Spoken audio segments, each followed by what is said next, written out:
Thank you for watching the Kegel maintenance videos. Today we will be replacing the cushion roller on your lane machine.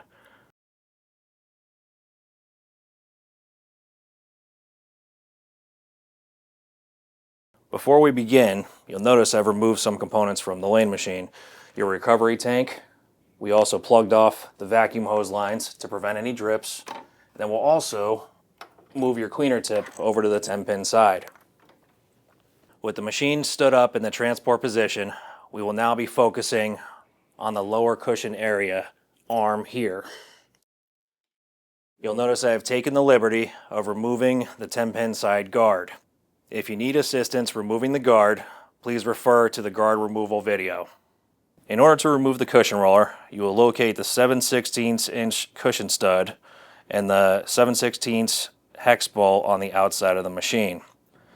Using your two 7/16 inch wrenches, remove the bolt and stud, being careful not to lose the flat washer behind the cushion arm. Once removed, you can maneuver the cushion arm and cushion roller out of the machine.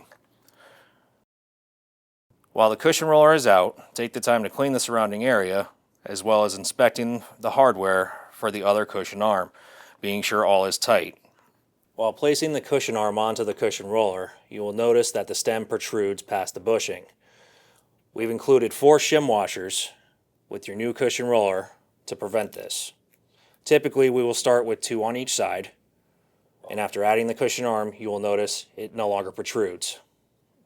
Once your arm is reattached, you will want to take the hex bolt with lock washer that had been removed prior and reinsert into the lane machine's frame. Once in place, add the flat washer on the inside of the frame. You are now ready to insert your new cushion roller assembly. Take the roller and insert the plug into the 7-side cushion arm. This will hold the roller in position as you secure the hardware on the 10-pin side.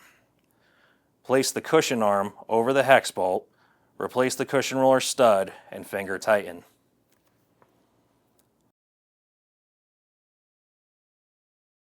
Tighten the stud. With our hardware secured, we will now want to lift the cushion roller assembly up and be sure it falls freely, evenly on both sides. Also checking that it spins freely with little side-to-side play. With the cushion roller now replaced, you will now want to install a new roll of cloth, reinsert your recovery tank, and reinsert your cleaner head. Make sure you do not forget to reset your cloth. Once complete, you can take the machine out for a clean-only run.